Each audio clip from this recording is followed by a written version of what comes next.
राज्य धर्म, मूलवंश, जाति, लिंग, जन्मस्थान के आधार पर विभेद नहीं करेगा। नमस्कार दोस्तों, मैं मयूर सूर्यवंशी। आज हम पढ़ रहे हैं आर्टिकल 15 के बारे में। जैसा कि मैंने अभी आपको बताया, आर्टिकल 15 में कुल प्रकार से 5 बातें कही गई हैं। धर्म, मूलवंश, जाति, लिंग, जन्म स्थान के आधार पर राज्य विभेद नहीं कर सकता। ठीक है, तो ये आर्टिकल हमारे संविधान बनाने वालों ने आखिर संविधान में क्यों रखा, इसके पीछे के कुछ कारण हैं। आर्टिकल को भारतीय संविधान में रखने का मुख्य उद्देश्य ये था कि हमें भारत के प्रत्येक नागरिक को कुछ समानता के अधिकार प्रदान करने हैं। उनमें से हमें उन आधारों को तय करना है जिन आधारों पर हमारे यहाँ पर शुरुआती दौर से, भारतीय सभ्यता में शुरुआती दौर से विभेद होता आया है। तो आपको पता है कि हमारे भारत में धर्म के आधार पर विभेद होता आया है, मूल वंश के आधार पर भी विभेद होता है, जाति सबसे बड़ा आधार है विभेद का, महिलाओं को लिंग के आधार पर समाज की मुख्य धारा में नहीं आने दिया गया, और कई बार यह देखा गया है कि जन्म स्थान के आधार पर भी व्यक्तियों के साथ भेदभावपूर्ण व्यवहार किए गए। और ये व्यवहार न केवल राज्य के द्वारा किए गए, मतलब शासन सत्ता के द्वारा किए गए, अपितु भारत की साधारण जनता के द्वारा भी इस प्रकार के व्यवहार किए गए। और इन व्यवहारों से भारत की लगभग 50% आबादी जो है वो डायरेक्टली इफेक्टेड हुई। जैसा कि आपको पता है कि भारत की लगभग 50% आबादी कौन है? महिलाएं हैं। और महिलाएं लिंग के आधार पर सदैव से क्या होती आई हैं? समाज की मुख्य धारा से हटा दी गई थी। क्योंकि हमारे पास जितनी भी ऐतिहासिक जानकारी है या ऐतिहासिक स्रोत को जब हम देखते हैं तो हमें लगता है कि महिलाओं की स्थिति दयनीय थी। अब आगे बात करते हैं कि जाति के आधार पर भारतीय समाज जातियों में बटा हुआ एक प्रमुख समाज है। ठीक है, और महात्मा गांधी इसकी आलोचना करते हुए कहते हैं कि भारतीय समाज की एक अनिवार्य बुराई जाति व्यवस्था है। तो यहां पर जाति व्यवस्था के आधार पर भी हमारे पास विभेद होता आया, धर्म के आधार पर होता आया, मूल वंश के आधार पर होता आया। अब जब हमारे पास संविधान बना तो समता देने का भी आधार यही मुख्य रूप से 5 बिंदु थे। तो राज्य ने सबसे पहले ये कहा आर्टिकल 15 में, 15(1) में, आर्टिकल 15(1) कहता है कि राज्य क्या है? राज्य किसी भी व्यक्ति को धर्म, मूलवंश, जाति, लिंग, जन्म स्थान या इनमें से किसी एक के आधार पर भी, ठीक है, क्या नहीं करेगा? विभेद नहीं करेगा। इनसे किसी भी व्यक्ति को वंचित नहीं किया जाएगा किसी भी प्रकार का लाभ लेने के लिए। अब अगर हम बात करें, ये तो साधारण सी बात हो गई। आर्टिकल 15(1) केवल राज्य के ऊपर निर्बंधन लगाता है। 15(2) में इसे और व्यापक बनाया गया। भारतीय संविधान बनाने वाले विद्वानों को इस बात का आभास था कि राज्य जितना शोषण नहीं करता, उससे ज्यादा राज्य की जनता इन 5 आधारों पर किसी भी व्यक्ति का शोषण कर देती है। तो कैसे हम आखिर समता के अधिकार को सुनिश्चित कर पाएंगे अगर जनता के ऊपर निर्बंधन नहीं लगाए गए? तो आर्टिकल 15(2) को थोड़ा सा और इंप्लीमेंट करते हुए कहा गया कि राज्य किसी भी व्यक्ति को या इनमें से किसी के आधार पर, धर्म, मूलवंश, जाति, लिंग, जन्मस्थान के आधार पर, इनमें से किसी भी आधार पर संबंध में किसी भी निर्योग्यता, क्या वर्ड आया इसके अंदर? 15(2) के अंतर्गत पहला वर्ड आया कि इन 5 में से किसी के भी आधार पर आप क्या करोगे? निर्योग्यता लागू नहीं करोगे। निर्योग्यता मतलब आपके अंदर यह काम करने की योग्यता नहीं है। जैसे मंदिर का पुजारी बनाना है तो धर्म के आधार पर केवल स्पेशल इस प्रकार का होना चाहिए, तो आप ये वाली बात नहीं रख सकते। आप ये नहीं कह सकते कि ये वाला काम करने के लिए आपको इस जगह, आप राजस्थान में पैदा नहीं हुए हैं या राजपूताना में पैदा नहीं हुए हैं तो आप ये वाला काम नहीं कर सकते। तो जन्म स्थान के आधार पर आपके ऊपर विभेद नहीं। आप महिलाएं हैं या पुरुष हैं तो इस आधार पर भी आप पे निर्योग्यता नहीं लगाई जा सकती। जैसे पहले एक चलता था कि महिलाएं सेना में नहीं जाएंगी, महिलाएं पुलिस फोर्स में नहीं जाएंगी, तो निर्योग्यता लगा दी जाती थी लिंग के आधार पर। इसके अलावा किसी भी दायित्व मतलब कोई भी रिस्पॉन्सिबिलिटी, ठीक है, से दूर कर देना किसी भी चीज को, या रिस्पॉन्सिबल नहीं ठहराना। इसके अलावा किसी भी प्रकार की कोई कंडीशन रख देना, निर्बंधन लगा देना, ठीक है, किसी भी प्रकार का कोई रोक लगा देना, ठीक है, या कोई शर्त रख देना, ठीक है, तो इस आधार पर राज्य क्या करेगा? किसी के अधीन भी कोई कार्य नहीं करेगा। अब निर्योग्यता, दायित्व, निर्बंधन शर्तों के अधीन, ठीक है, नहीं होगा। और साथ में इसका विस्तार करते हुए पहला ए बिंदु ये कहा गया है कि किसी भी दुकान में, किसी भी सार्वजनिक स्थल पे, किसी भी सार्वजनिक होटल में, किसी भी सार्वजनिक भोजनालय में, किसी भी सार्वजनिक मनोरंजन स्थल में प्रवेश से नहीं रोका जाएगा। तो आर्टिकल 15(2) जहां राज्य के विरुद्ध भी है तो वहीं ये व्यक्तियों के विरुद्ध भी हो जाता है। ठीक है, अब यहां पर यह कहा गया है कि आर्टिकल 15 जो है ये केवल भारतीय नागरिकों को प्राप्त है, हम विदेशी नागरिकों को इस वाले अधिकार से रोक सकते हैं। आगे बात समझ में आपको। दूसरी बात कि आर्टिकल 15(2) का बी क्या कहता है, ये कहता है कि पूर्णतः या भाग्यतः, या तो सरकार ने पूरा पैसा लगाया हो या सरकार ने उसमें कुछ शेयर लगाया हो, तो ऐसी राज्य की निधि से बनने वाले या राज्य की निधि से पोषण प्राप्त करने वाले या साधारण जनता के प्रयोग के लिए समागम के स्थल, समागम मतलब मिलने जुलने के स्थल के उपयोग के बारे में कहा गया है कि कोई समर्पित कुआं हो, कोई कुआं किसी ने प्राइवेट अपनी जमीन पे खुदवाया और उस कुएं को किसको दे दिया, गांव की साधारण जनता को दे दिया। तो ऐसे कुएं को, कोई सार्वजनिक तालाब, स्नान घाट, सड़क, सार्वजनिक समागम का कोई भी स्थल, ठीक है, उसके उपयोग से मना नहीं करेगा। जैसे गांव का शमशान है, अब गांव के शमशान में यह कह दिया गया कि ये जो बूढ़ी महिला है ये फलानी जात से है और इसका डायन होने का अंदेशा है, इसीलिए हमारे शमशान घाट में इसे नहीं जलाया जाएगा। डायन प्रथा एक बहुत बड़ी कुप्रथा थी। तो लिंग के आधार पर महिलाएं, बुजुर्ग महिलाओं को जो अकेली रह जाती थी परिवार की, ठीक है, ऐसी बुजुर्ग महिलाओं के साथ में क्या होता था, दुर्व्यवहार होता था। तो यही है कि सार्वजनिक स्नान घाट, तालाब, कुएं, इस आधार पर भी आप उसके साथ क्या कर सकते हैं, किसी भी प्रकार का डिस्क्रिमिनेशन नहीं कर सकते हैं। तो प्रोहिबिशन किया गया, किसका प्रोहिबिशन किया गया, किसी भी प्रकार के डिस्क्रिमिनेशन का, प्रोहिबिशन ऑफ डिस्क्रिमिनेशन किया गया है आपका रिलीजन के आधार पर, रेसिस के आधार पर, कास्ट के आधार पर, सेक्स के आधार पर और प्लेस ऑफ बर्थ के आधार पर। अब इन 5 के आधारों पर तो क्या किया गया है, मनाही की गई है कि राज्य किसी प्रकार का विभेद नहीं करेगा। पर यहां पे एक वर्ड जोड़ा गया है, केवल। क्या वर्ड जोड़ा गया है, केवल। इनमें से किसी के आधार पर। तो ये जो किसी वर्ड आता है या केवल वर्ड आता है, ये बताता है कि इसके अतिरिक्त दूसरे आधार हैं जिन आधारों पर हम क्या कर सकते हैं, विभेद कर सकते हैं। जैसे हमने कोई सरकारी नौकरी निकाली, वैकेंसी निकाली राज्य ने। राज्य जब कोई वैकेंसी निकालता है तो उसमें स्पेशल योग्यता रख देता है, जैसे निवास के आधार पर। तो यहां पर निवास वर्ड नहीं आ रहा, जन्म स्थान वर्ड आ रहा है।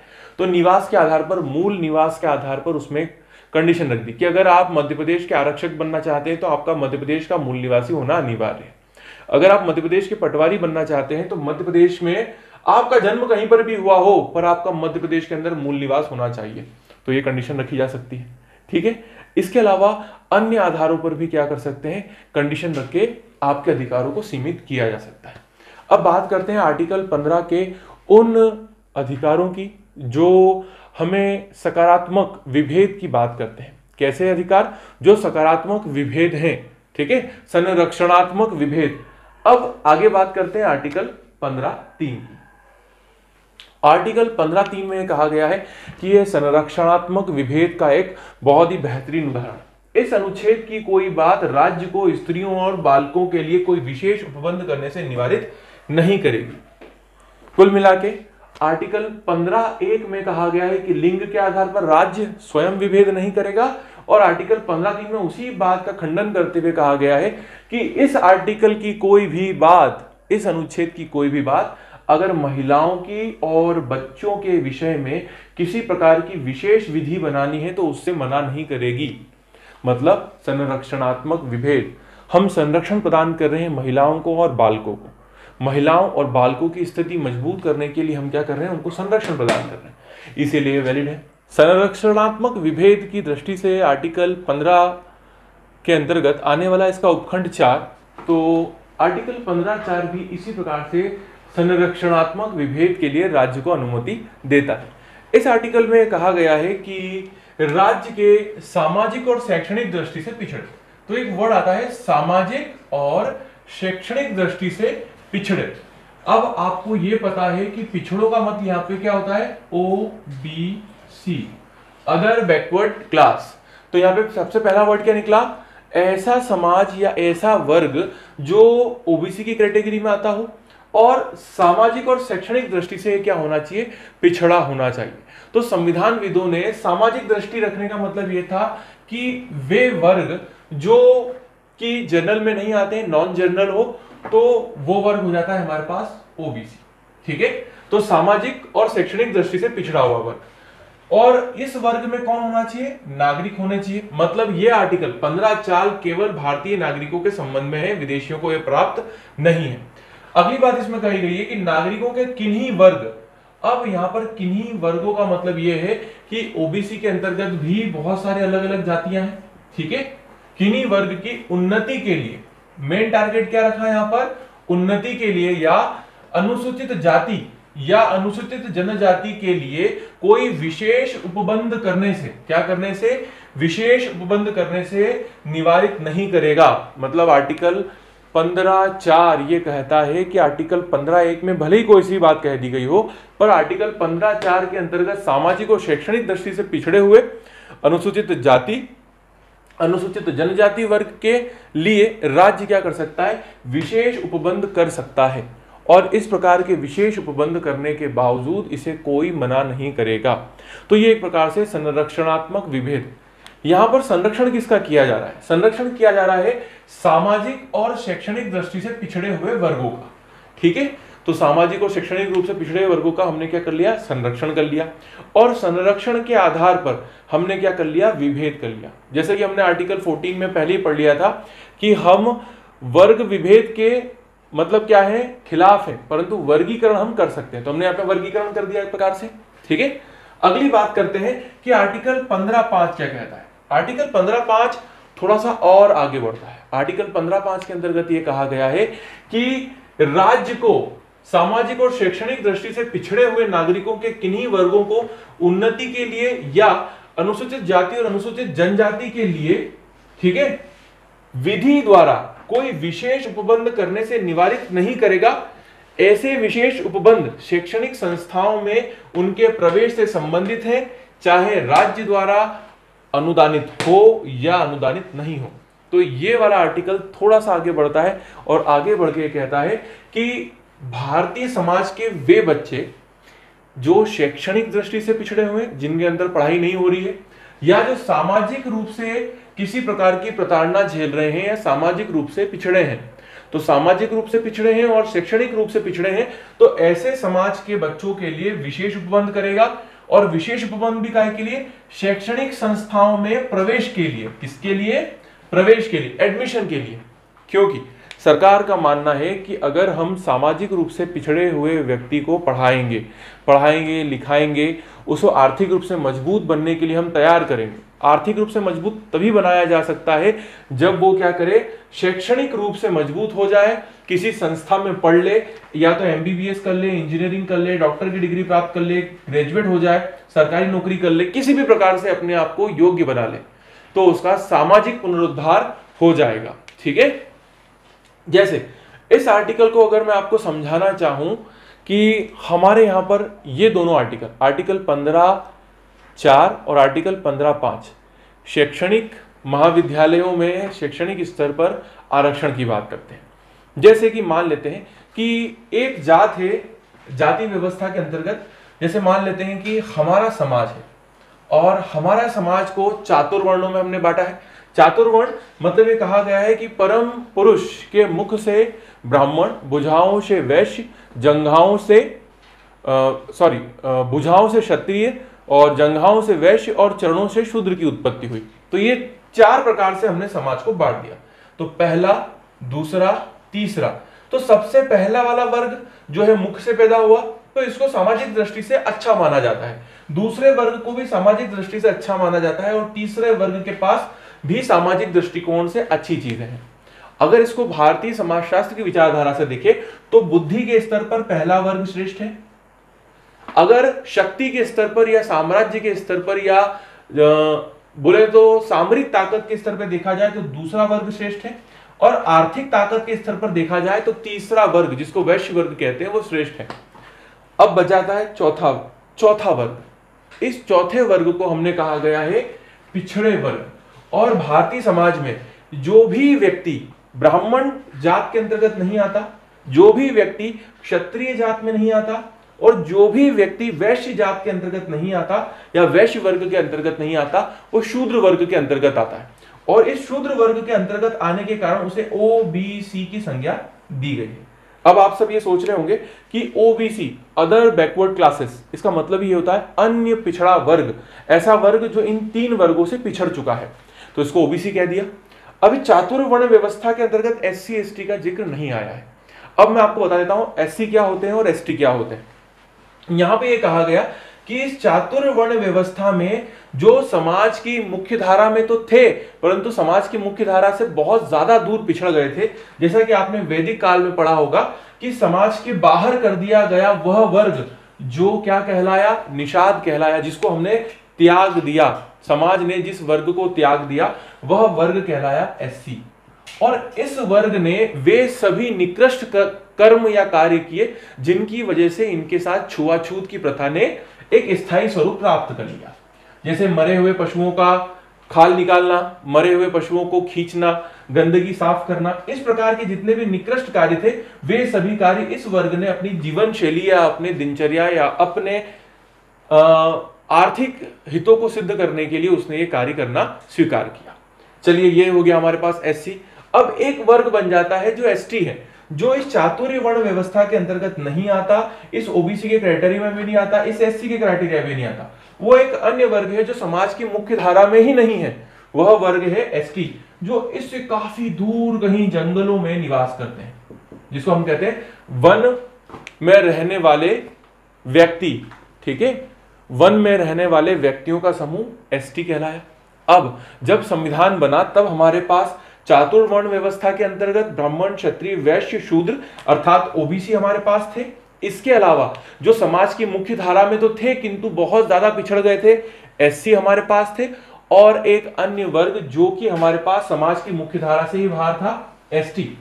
और इन सबको मिलाने के बाद भारत की एक बहुत बड़ी जनसंख्या बनी, और इस जनसंख्या के अंतर्गत अन्य बहुत सारे उपबंध जो है इनके हेल्प के लिए। कौन कौन सी हेल्प के लिए? एक तो जो मुख्य धारा में है ओबीसी, जो थोड़े से पिछड़ गए हैं। अब इसका एक अलग डायग्राम देखते हैं। मान लेते हैं कि एक रास्ता है। क्या है? एक रास्ता। इस रास्ते में तीन दोस्त एक साथ चल रहे हैं। ठीक है, तीन दोस्त एक साथ चल रहे हैं। अब या एक ही परिवार के हैं, एक परिवार में 5 बच्चे हैं, उन 5 बच्चों में से 3 बच्चे हट्टे कट्टे हैं जो समाज के अंतर्गत सबसे आगे वाली लाइन में दौड़ रहे हैं। इसके अलावा उस परिवार के अंदर कुछ बच्चे हैं जो हैंडीकैप हैं। पहला बच्चा जो कि शारीरिक रूप से कमजोर है, हैंडीकैप तो नहीं है, शारीरिक रूप से कमजोर है। अब शारीरिक रूप से कमजोर बच्चा थोड़ा सा पीछे रह जाता है। इस थोड़े से पीछे वाले बच्चे के हमने संविधान में 2 आधार बताए। किस आधार पे पीछे? एक तो सामाजिक दृष्टि से पीछे और एक शैक्षणिक दृष्टि से पीछे है। तो सामाजिक दृष्टि से पीछे रह गया, शैक्षणिक दृष्टि से पीछे रह गया।